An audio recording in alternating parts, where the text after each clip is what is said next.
Warga Kelurahan Stereo Kabupaten Banyuasin mengeluhkan lampu penerangan di sepanjang jalan Stereo mati, membuat aktivitas warga terganggu, terutama pengendara yang melintasi jalan ini.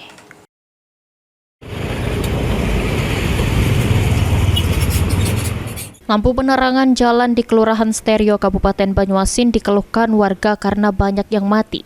Salah satu warga, Joni Iskandar, mengatakan lampu penerangan di sepanjang Kelurahan Stereo hingga perbatasan Tugu Selamat Datang tidak hidup sama sekali.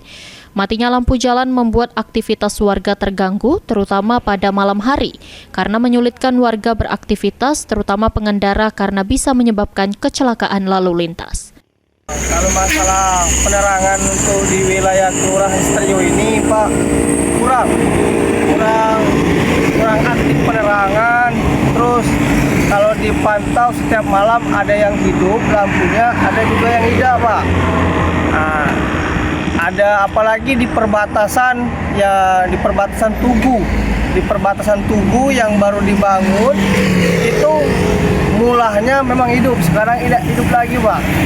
Nah, kalau memang mulai sekarang ini lampu-lampu itu ada yang hidup, ada yang tidak, Pak. Ya, namanya malam kan, terutama kita utamakan penerangan, Pak.